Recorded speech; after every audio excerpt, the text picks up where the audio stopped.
आज का हमारा टॉपिक हर एक का पैसा हार्ड अर्न है, या ये कहूँ every customers money is a hard earn. जो 500 कमाता है और जो 5 लाख कमाता है या 5 करोड़ कमाता है, कोई फिजिकली मेहनत करता है, कोई मेंटली करता है, कोई स्ट्रेस लेके करता है।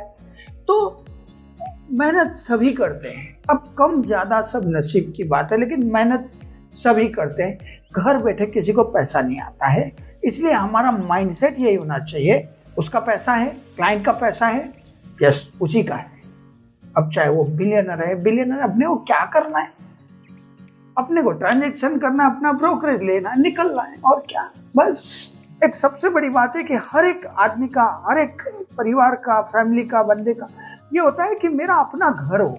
ऐसे कस्टमर जो वास्तव में पहली बार घर ले रहे हैं, बहुत सपने होते हैं उस घर के लिए, और आप ना इतना बड़ा रोल प्ले करते हो उसके लिए जिसकी कोई हद नहीं। आपका इतनी बड़ी आपके ऊपर जिम्मेदारी है कि उसका पैसा कहीं अटक न जाए। उसमें आपको मेहनत अगर 150% भी करनी पड़े, और मैं ये कहता हूं कि 200% भी मेहनत करनी पड़े, तो आप प्लीज करना। आपको अपने ब्रोकरेज के बारे में सोचना ही नहीं है। आपको एज ए कस्टमर बन के ही एक लिस्टिंग्स तैयार करनी है कि इन केस अगर इस कस्टमर की जगह पे मैं हूं, क्या मैं ये प्रॉपर्टी लूंगा या नहीं। चाहे मैं एंड यूजर हूं, चाहे मैं इन्वेस्टर्स हूं, चाहे मैं अपग्रेड कर रहा हूं, मैं ऐसा कोई प्रोजेक्ट उसको नहीं दिखाऊंगा कि जहां मुझे लगे कि नहीं यार, अगर मैं यहाँ दे दिया तो इसका पैसा अटक जाएगा। आपको ये नहीं सोचना है कि यार इतनी बड़ी पार्टी है, उनको क्या फर्क पड़ता है, मैं अपना देखूं, नहीं तो मेरा घर कैसे चलेगा। मैं ऐसा सब सोचने चल जाऊंगा तो मेरा बिजनेस कैसे चलेगा। देखिए, किसी का पैसा अटक गया आपकी वजह से ना, आपको उस समय ब्रोकरेज मिल गया, आपने खा लिया, पी लिया, मजा कर लिया, और कस्टमर का पैसा अटक गया और उसने जो बद्दुआएं देनी चालू की ना आपको, मैं आपको बता रहा हूँ, सच्ची बता रहा हूँ आपको रात को नींद नहीं आएगी। अरे पूरी जिंदगी कमाया उसने, या उसके पेरेंट्स ने कमाया, या कोई होम टाउन की प्रॉपर्टी बेची है, या कहीं रह रहा है वो अपग्रेड कर रहा है, या 15-20 साल जॉब करके कुछ पैसे बचाए हैं, और वो बचाने के बाद उसने बोला कि नहीं अपना घर लूंगा। फिर उसके बाद वो अगर लोन लेता है तो उसकी पेनफुल ईएमआई भरेगा 20 साल तक। ईएमआई तो पेनफुल ही होती है, खुशी से कौन भरता है बताओ। लोन खुशी से सभी लेते हैं, लेकिन ईएमआई कोई खुशी से नहीं भरता है, क्योंकि उसको ईएमआई भरने के लिए कितना सैक्रिफाइस करना पड़ता है, उसको कितनी खुशियां मारनी पड़ती है, तब जाके ईएमआई भरी जाती है। ये सब सोचना पड़ेगा अपने को। अब मेरे को देखो कि मेरे वीडियो देखो, मुझे ऐसा अंदर से दुख होने लग जाता है कभी कभी। कह रहे यार हम क्या करते हैं यार। जैसा माइंडसेट वैसी लाइफ सेट होती है, और जिस दिन आप ऐसा सोचना शुरू कर दोगे ना, कस्टमर को ये पता चल जाएगा ना कि यार ये बंदा मेरे लिए सोचता है, तो वो किसी और के पास नहीं जाएगा। पहला स्टेज ही यही है, उसे ये महसूस हो कि यार ये सही रियल्टर है, मैं यार ये कैसा ब्रोकर है यार, मेरे बारे में सोचता है। फंड सबसे बड़ा रोल प्ले करता है रियल एस्टेट में, ये आप भी समझते हैं, मैं भी समझता हूँ, सभी समझते हैं। आपको बजट दे दिया जाता है, लेकिन उस बजट में कितनी फ्लेक्सिबिलिटी है, वो बजट कहाँ से आने वाला है, तो क्लाइंट से आप मिलोगे नहीं ना, क्योंकि कई चीज़ें ऐसी होती है कि क्लाइंट आपको ना फोन पे नहीं बता पाता। और स्पेशली फंड्स के बारे में आपको ये भी पता करना है कि क्या उनका ओन फंड है, या वो बैंक लोन लेंगे, या उनका और कोई सोर्स है। दूसरा बात कि उनसे ये पूछना है कि सर आप ओन यूज हैं, आपको अपने रहने के लिए चाहिए, या आप इन्वेस्ट कर रहे हैं, या आप अपग्रेड करना चाहते हैं, एग्जिस्टिंग फ्लैट सेल करके आप अपग्रेड करना चाहते हैं, या ऑलरेडी आपके पास दूसरा फंड है। अगर वो अपना एग्जिस्टिंग फ्लैट बेच के और फिर घर लेना चाहता है, और उनके पास वही एक सबसे बड़ा फंड का सोर्स है, तो सबसे पहले आप उन्हें यह सजेस्ट करें कि सर आप एक काम करिए, इस घर को पहले आप बेच दीजिए, आपके पास फंड्स जब आपके पॉकेट में आ जाता है, आपके अकाउंट में आ जाता है, उसके बाद आप नया घर सर्च करना शुरू करिए। क्योंकि बैक टू बैक ट्रांजैक्शन के लिए कभी एडवाइस न करें कि सर आप इधर कंफर्म कर दो, आपको उधर नया बुक कर देना है। तो बैक टू बैक ट्रांजैक्शन कभी भी क्लाइंट को एडवाइस नहीं करें। और या वो कहते हैं कि नहीं मेरे पास फंड अवेलेबल है, मुझे उसकी प्रॉब्लम नहीं है, तो कोई बात नहीं, फिर आप होमवर्क करिए। मैं मानता हूँ कि मेहनत तो है इसमें, लेकिन हम पोस्टमैन थोड़ी हैं यार, हम कुरियर बॉय थोड़ी हैं, हम कोई डिलीवरी बॉय थोड़ी हैं कि यहाँ से उठाया यहाँ रख दिया क्लाइंट और हो गया मेरा काम। क्लाइंट ने कंफर्म कर दिया तो ठीक, नहीं किया तो और दूसरा ढूंढेंगे।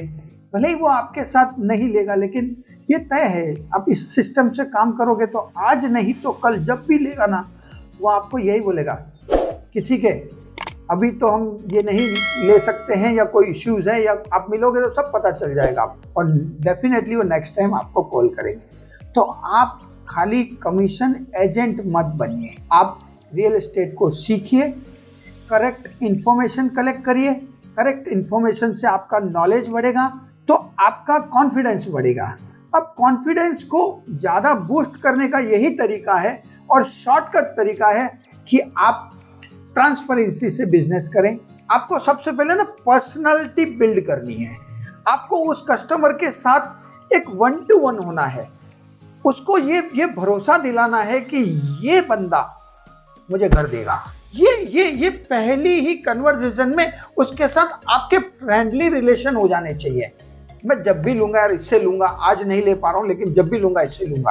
आपका पहला स्टेज ही यही है। Dear realtor friends, dear friends, brokers friends, agent friends या चैनल पार्टनर फ्रेंड्स, कुछ भी कह लूँ, हमें सीखना पड़ेगा रियल एस्टेट को। और हम सेल्स में नहीं हैं, हम एक कस्टमर, एक कंसल्टेंट, एक ब्रोकर, एक फैसिलिटेटर, मिडलमैन की नज़र से देखता है और हम सेल्स की तरह प्रोडक्ट सेल करने में लगे हैं। प्रोडक्ट मत सेल करिए आपको लीड जनरेट करने की भी जरूरत नहीं पड़ेगी, क्योंकि लीड जनरेट करने के लिए आपके पास सोर्स हैं। आप किसी भी रूट से लीड जनरेट कर सकते हैं, चाहे वो ऑनलाइन हो, चाहे वो डेटा खरीद के हो, या कोई भी सोर्स आपका है, या मार्केटिंग एजेंसी आपको जनरेट करके दे देगी, लीड्स आपके पास आ जाएगी। लेकिन क्या लीड जनरेट करने से ट्रांजैक्शन हो जाता है? 500 लीड पड़ी है, 100 लीड्स पड़ी है, क्या मिलेगा? बहुत से लोग प्रैक्टिस कर रहे हैं ऐसी कि मेरे पास इन्वेस्टर की कुछ डील्स आई हुई हैं और मैं एक बल्क बुकिंग में जा रहा हूँ, तो मेरे पास 8-10 ऑलरेडी मेरे पास कस्टमर हैं। आपका भी अगर यस करते हैं तो मैं आपको एक अच्छी सी बल्क बुकिंग दिला देता हूँ। क्यों क्लाइंट को इम्प्रेस करने के लिए चांद तारे दिखा रहे हो? मत करो ऐसे। कस्टमर आज का बहुत स्मार्ट है, उसके पास सारी इंफॉर्मेशन हैं। वो आपके पास इसलिए आता है ताकि आप उसे ग्राउंड रियलिटी की रिपोर्ट दे सकें। जब तक उसके पास लोकल इंफॉर्मेशन नहीं होती है तब तक वो ट्रांजैक्शन क्लोज नहीं कर पाता है। लोग क्या कर रहे हैं और क्या कर रहे हैं उन पे फोकस मत करिए। लेकिन एक बात बता दूं, अगर बिना होमवर्क करे अगर क्लाइंट को आप साइट विजिट पे ले जाते हैं, आप अपने पैरों पे कुल्हाड़ी ऐसे मार रहे हो कि आपके 100 वॉक इन में से 5 क्लोजिंग होती है, लेकिन 95% जो लीड्स आपने जनरेट की है किसी और ब्रोकर के पास जा रही है, या और किसी मार्केटिंग एजेंसी के पास जा रही है, या वो डेवलपर के साथ डायरेक्ट क्लोज हो रही है। हमारा काम है ट्रांजैक्शन को क्लोज करना, और वो तभी होगा जब हम अपना होमवर्क करेंगे पूरा उसके ऊपर, प्रोजेक्ट के ऊपर और क्लाइंट के ऊपर। हम कोशिश करेंगे करेक्ट इन्फॉर्मेशन देने की, क्योंकि हमें ब्रोकरेज तभी मिलता है जब कोई ट्रांजैक्शन क्लोज होता है। बट आपका सबसे पहला टारगेट यही होना चाहिए कि कस्टमर मेरे से चाहे आज लेता है या नहीं लेता है, लेकिन वो जब भी लेवे या जब भी लेगा वो मुझे फ़ोन करेगा। ये आपका पहला स्टेज होना चाहिए। रिलेशन बनाने की कोशिश करिए, नेटवर्क बनाने की कोशिश करिए, ट्रस्ट बिल्ड करने की कोशिश करिए, और क्लाइंट के बारे में सोचना रखो। उसका फंड आपके लिए डेफिनेटली मायने रखता है कि मेरा पैसा और उनका पैसा उनका पैसा। बिल्कुल हार्ड अर्न मनी है। उसने घर लेने का सोचा है, आपने उसका सपना पूरा करे हो यार।